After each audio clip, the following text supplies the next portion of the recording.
Welcome to the NIH podcast here at the Norwegian School of Sports Sciences.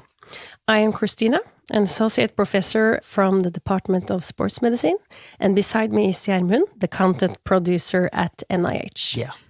Today we are going to dive into an interesting and relevant topic related to research being carried out here at NIH for the last 2 decades. That's right, and both physical education and sports play a central role in our lives, whether it's at the school, in our spare time, or as athletes. But how do gender and sexuality influence our experience in these areas? What does it mean to be inclusive, and how can we ensure that everyone feels welcome and valued regardless of identity? Our goal today is to inspire to reflection, especially for those who work in education and sports. And we hope throughout this episode that you will gain valuable insights on how you can create safe and supportive environments. Yeah, and in the studio, along with Professor Fiona Dowling from the Department of Sports and Social Sciences here at NIH, we have a guest researcher from Australia, namely lisahunter, senior lecturer at the Monash University in Melbourne, Australia. Welcome. Thank you. And both of them research and teach in the areas of gender and sexuality, diversity and inclusion. How has it been to come to Norway, Lisa? Oh, it's been wonderful. I believe it's not the usual weather, but I've really enjoyed it. It's been wonderful.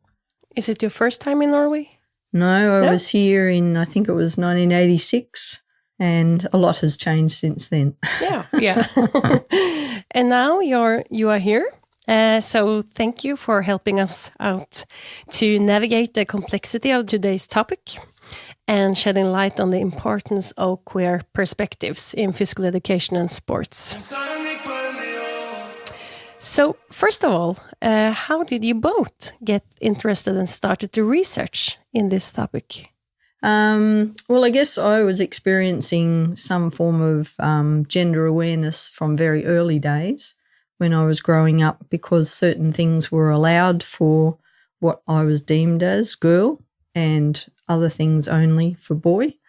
I happened to like some of the boy things, like playing footy, and didn't think that it was fair that I wasn't able to, because I could outside of school, but not within school, and started to see some of the mechanisms that kept stopping me from being physically active. So I could really sense it in my body, but I didn't have the language to speak back to it. And then I became a teacher, and I started to gain some of that language, and part of it was explicitly looking at sex, gender, sexuality as terms and what they meant and how it shaped who people could be and what they could do. And then after a long time in teaching and seeing how that discrimination meant that kids weren't satisfied with their bodies, they weren't comfortable or happy, and they were also ostracised from activities they hated, PE. It was then important for me to unpack what was going on when, in my heart, I was being inclusive, but some of my practices obviously weren't. I just couldn't convince them that PE was a good thing and sport was a good thing. So I did more study, and that eventually led to my research, where I found that young people and their bodies and how they negotiate spaces around physical activity, it's a very vulnerable space for a lot of people, and we can do a lot of good, but we can also do a lot of damage. Yeah. Fiona, you can get the same question. Yes. Briefly, I think although we grew up on either side of the globe, I grew up in Britain. Similar experiences, I suppose. I was educated through a single-sex system, and it still carries on today, not just in physical education, but actually across all your school subjects, and had a lot of experience of you could do anything. But of course, once you go out in the broader world, you understand that as a woman, I didn't have the same access to a lot of spaces and sports. So yes, and I also became a teacher. And yes, you meet a lot more diverse student groups, and things became a little, or not just a little, far messier and more complex than you think. We're also, the the notion of sports for all, and no one really contradicts that idea. Sports for all, we want to be inclusive. But as Lisa used the term, to unpack and to need theoretical concepts or tools to help us actually see what's often taken for granted and in our faces, if you like. How can we actually analyse what's going on? So that was my way in as well. Can you share the importance of queer theory in the context of physical education? Yeah, I think theory, as I said, gave me the language to understand and see what was going on. And then once you can see what's going on, you can find ways to work with it and maybe challenge the taken for granted assumptions that we learn as we're encultured, as we grow up. And as part of that, how, in a way, at a very deep level, we're doing the same sorts of practices, but we might feel like something's wrong, but we can't put words to it to change it.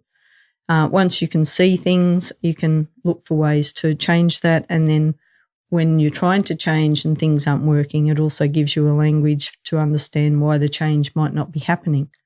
So it's a way into more complex problems. Yeah, I see. I just wanted to say to the listeners that we are talking a lot of PE today, and that's physical education, or kroppsøving in Norwegian. Yeah.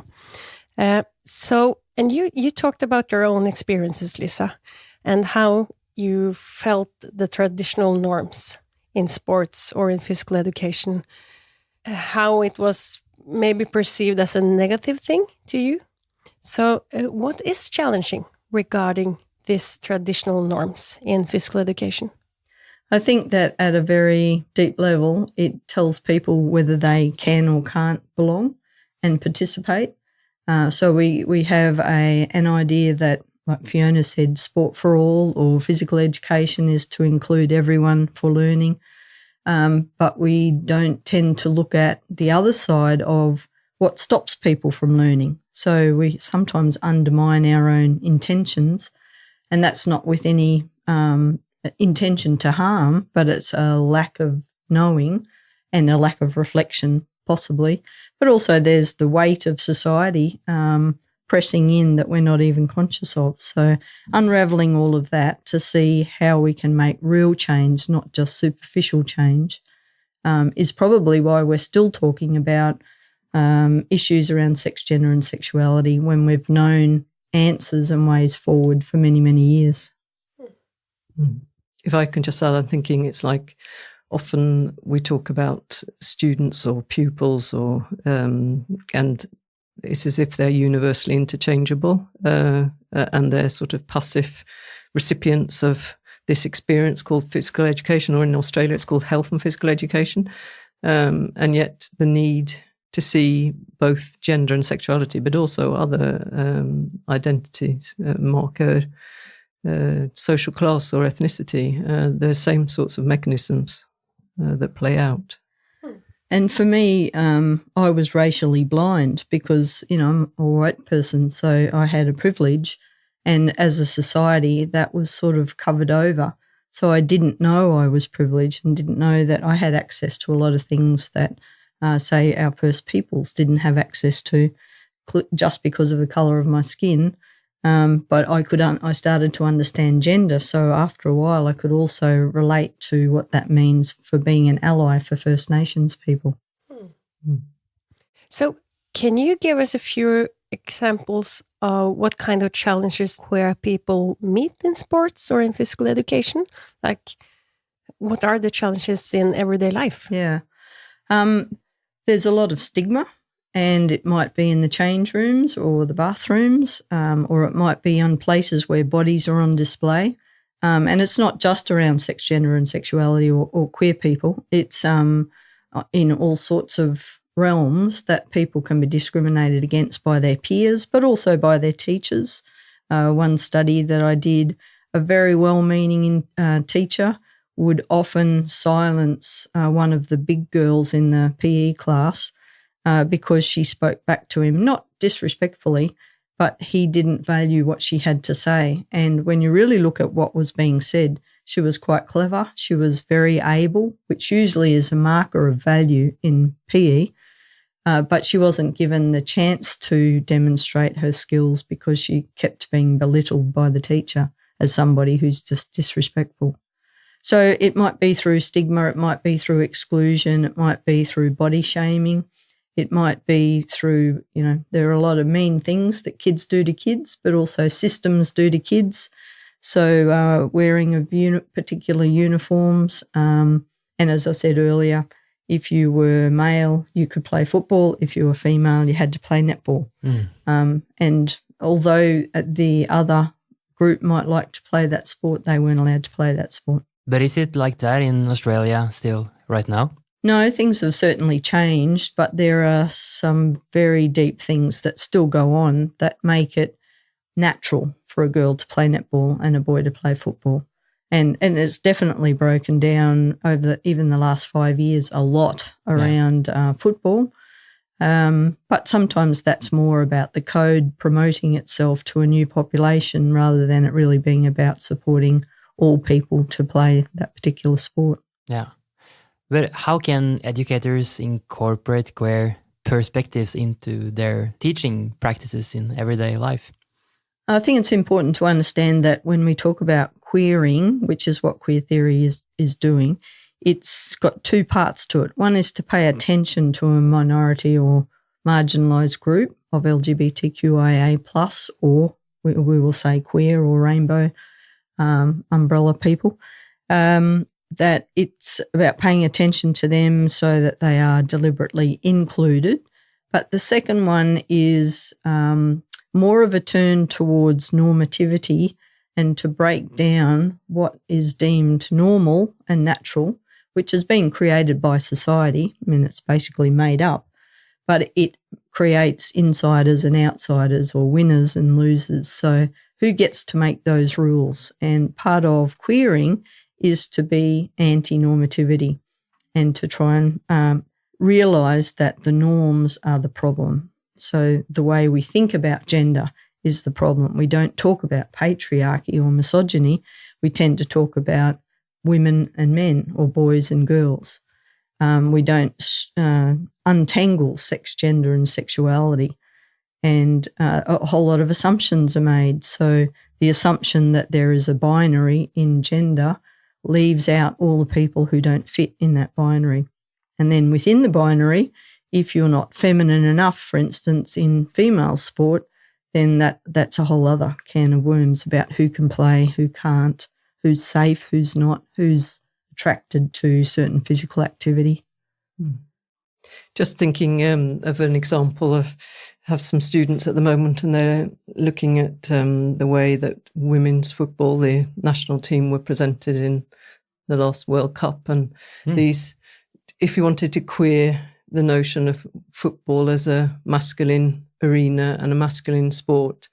And although, as you're saying, things have improved, but if you actually analyse the media coverage, a lot of that was still about appearance, a lot of text about the sexuality or the perceived sexuality of the players, very little about their skill and competency as sportswomen.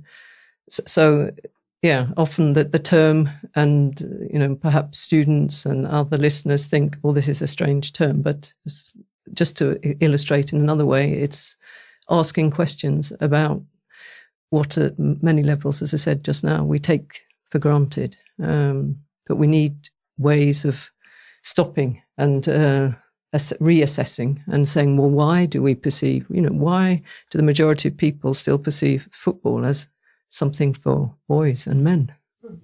And to get such a whack of the resources. Yeah, or not least. Yeah. So let's move on to some practical implications, because that's an important step to actually create a more inclusive and welcoming sports, inclusive physical education. Do you have some key elements that listeners can take as a take-home message?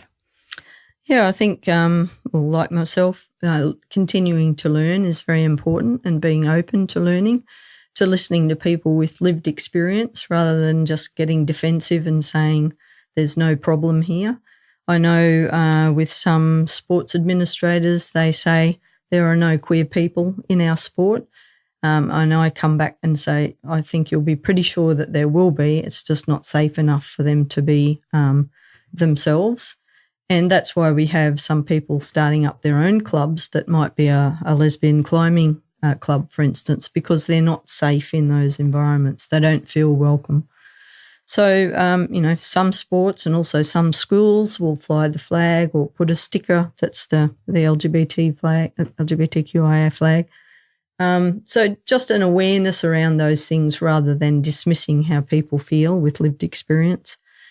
Addressing things like changing rooms and toilets and uniforms, but also then thinking about, well, who do we look to as sports stars or to great models in physical activity and movement? They're always assumed heterosexual. And sometimes there's compulsory heterosexuality there for them to be even somebody that we can pay attention to. Some teachers are fearful of using queer models where they have come out for fear of opening a can of worms and having to deal with difficult topics. I think the topic of heterosexuality is far more difficult than, say, queer, because it's not a word that people talk enough about. So, I think there's a lot of scope for what we can do. We're currently doing a project in Australia where there are 12 regional sports organisations and physical activity places, and they're just trying to have the gender conversation. And interestingly, that just means the difference for resources for men and women and boys and girls. They can't yet get to talk about beyond that gender binary. And ultimately, it's towards domestic violence and educating people around domestic violence, gender-based domestic violence. But they've got to understand some of the basics first up, and there's even resistance around that. So to create a comfortableness or an expectation that it'll probably be uncomfortable, but people can feel more comfortable having these conversations and learning. Yeah. Mm. And again, I think the example you used there about resources, that's something that echoes, particularly in the Norwegian context. Sport is organised here within voluntary sports clubs as opposed to in Australia, inter-school competition is still under the auspices of school. That's right. Yeah, so it's very different here. But those sorts of gender-based differences are extreme in many instances here. So that's a good place to start, to actually acknowledge that even if we're, just talking in inverted commas about 10-year-old girls and boys who gets the training slots which are the most appropriate, we could do an analysis of that. I think it would be quite interesting. But just to get people talking about those sorts of issues at that level. Mm. Even something as simple as not saying to the class, girls and boys, blah, blah, blah, but saying everyone, blah, blah, blah.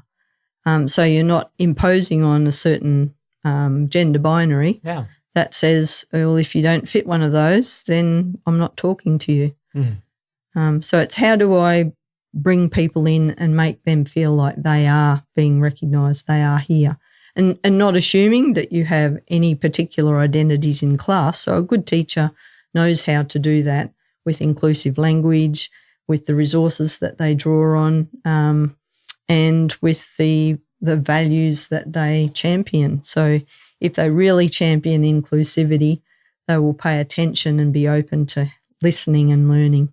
So what you're actually saying, Lisa, is that the teachers or the educators or the sports coaches out there, they don't need to be afraid to what kind of terms is correct, but they can just make it simple and use everyone, come here, everyone doing that. Yeah. But sometimes that means undoing practices that we've been schooled into as we grew up, because certainly when I started teaching, I had understood that you put them into a boys line, a girls line, without even thinking about what's problematic with that, apart from one line being long and one being short. Mm-hmm.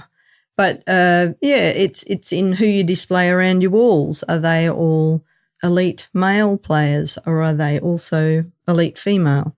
Are there people with intersex variations? Are there some deemed male athletes but in very female-oriented sports? So by using normative words, normative pictures, normative examples, you are in a sense telling students without telling students. I was just like thinking about the Olympics and the practical implications. Like how could you organize an Olympics with just normative terms without the competitions divided into genders or sex? I think that's the crux of sport. Yeah. It's high elite competition. Yeah. And very gendered. And, historically it was an arena where males were taught or learned to embody their power, and women have had to fight to enter that arena. So when you want to do things differently, there are a lot of vested interests obviously at play. So, but there are movements that have challenged that, like the gay games. And this morning I heard there was street football being arranged here you could say that was a sort of queering activity, four-a-side homeless people playing football, but in organising it internationally. In my lifetime, women could not run in the marathon. So that almost seems nonsensical to many people now. And so in a way, we've come a long way, but at the same time, some of the same problems are still emerging for individuals to work against just in order to play or to be happy in their body, to learn to be physically able with whatever capacities they have, and to be able to, learn the things that we claim they can learn from physical activity and physical education, as well as being part of society. So, for the last question today, in your opinion, what do you think are like the key takeaways from this research field? I think key is to educate yourself, particularly if you're in education. I do see resistance by educators, partly because they're so busy and have so much responsibility. But how can we continue to learn and be open to learning? How can we also pay attention to what we're hearing without automatically apologising, resisting, or saying, well, that's not the case for me? If you're not acting against the normativity, you must be supporting it. And that therefore means that you're excluding people.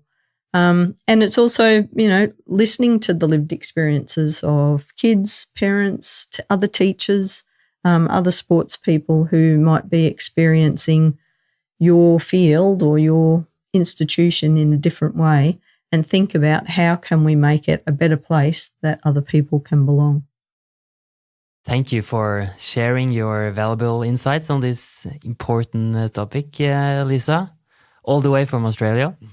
Very welcome. And I want to say thank you to you for speaking in the only language that I know. Yeah. So I know I'm very privileged that you do that, because my understanding of other languages are so limited. So I do want to appreciate that. Yeah. The first time in English in the Open, Christina? Yeah, I think so. Yeah. I do actually not remember, but I think it is the first time. Yeah. Well done. Yeah. Yes. So, and we hope that this discussion has inspired our listeners to think critically about the role of queer theory in shaping the future of physical education and sports. Yeah. And if you like this episode, please share it.